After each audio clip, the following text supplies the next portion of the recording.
ಮಂಗಳೂರಿನಲ್ಲಿ corona lockdown ತೆರವಿನ ಬಳಿಕ ನಗರ ಮತ್ತೆ ಸಹಜ ಸ್ಥಿತಿಗೆ ಬರತೊಡಗಿದೆ. ಪ್ರಯಾಣಿಕರ ಸಂಖ್ಯೆ ಹೆಚ್ಚಾಗುತ್ತಿರುವಂತೆ ನಗರದಲ್ಲಿ ಖಾಸಗಿ ಬಸ್ಸುಗಳ ಸಂಚಾರ, ಖಾಸಗಿ ವಾಹನಗಳ ಓಡಾಟವು ಅಧಿಕವಾಗತೊಡಗಿದೆ. ಪ್ರಯಾಣಿಕರು ಅತ್ಯಂತ ಎಚ್ಚರಿಕೆಯಿಂದ ಬಸ್ಸುಗಳಲ್ಲಿ ನಗರಗಳಲ್ಲಿ ಸಂಚರಿಸಬೇಕಾಗಿದೆ. ಈ ನಡುವೆ ಕೆಲವು ಖಾಸಗಿ ವಾಹನಗಳ ಮಾಲಕರು, ಚಾಲಕರು ಬಸ್ಸುಗಳ ಮುಂಭಾಗದಲ್ಲಿ ಅಪಾಯಕಾರಿಯಾಗಿ ಸಂಚರಿಸುವ ಮೂಲಕ ಭೀತಿಯನ್ನ ಸೃಷ್ಟಿಸುತ್ತಿದ್ದು, ಸಾರ್ವಜನಿಕರೇ ವಿಡಿಯೋ ಮಾಡಿ ನಗರ ಪೊಲೀಸ್ ಕಮಿಷನರ್ ಎನ್ ಶಶಿಕುಮಾರ್ ಅವರಿಗೆ ದೂರು ನೀಡಲು ನಿರ್ಧರಿಸಿದ್ದಾರೆ. ಸ್ಟೇಟ್ ಬ್ಯಾಂಕ್ನಿಂದ ಸಂಚರಿಸುವ ಖಾಸಗಿ ನಗರ ಸಾರಿಗೆ ರೂಟ್ ನಂಬರ್ 31ರ ಬಸ್ನಲ್ಲಿ ಪ್ರಯಾಣಿಸುವವರು ಕಾರು ಚಾಲಕನೊಬ್ಬನ ಬೇಜವಾಬ್ದಾರಿಯ ಚಾಲನೆಯಿಂದಾಗಿ ಭೀತಿಯನ್ನ ಎದುರಿಸಬೇಕಾಗಿದೆ. ಹಿಂಭಾಗದಿಂದ ಬಸ್ಸು ಪ್ರಯಾಣಿಕರನ್ನ ಕರೆದೊಯ್ಯುತ್ತಿದ್ದರೆ ಮುಂಭಾಗದಲ್ಲಿದ್ದ ಕಾರು ಚಾಲಕ ಗೂಂಡಾನಂತೆ ವರ್ತಿಸಿದ್ದಾನೆ.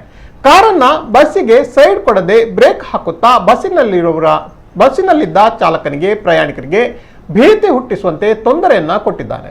ಈತನ ಬೇಜವಾಬ್ದಾರಿ ಚಾಲನೆಯನ್ನ ಕಂಡ ಪ್ರಯಾಣಿಕರೇ ಅದನ್ನ ವಿಡಿಯೋ ಮಾಡಿ ಸಾಮಾಜಿಕ ಜಾಲತಾಣದಲ್ಲಿ ಹರಿಯಬಿಟ್ಟಿರುವುದಲ್ಲದೆ ಅದನ್ನ ನಗರ ಪೊಲೀಸ್ ಕಮಿಷನರ್ಗೆ ರವಾನಿಸಿ ದೂರು ನೀಡಿದ್ದಾರೆ. ಈ ಕಾರು ಚಾಲಕನ ವಿರುದ್ಧ ಕ್ರಮ ಕೈಗೊಳ್ಳಲು ಆಗ್ರಹಿಸಲಾಗಿದೆ.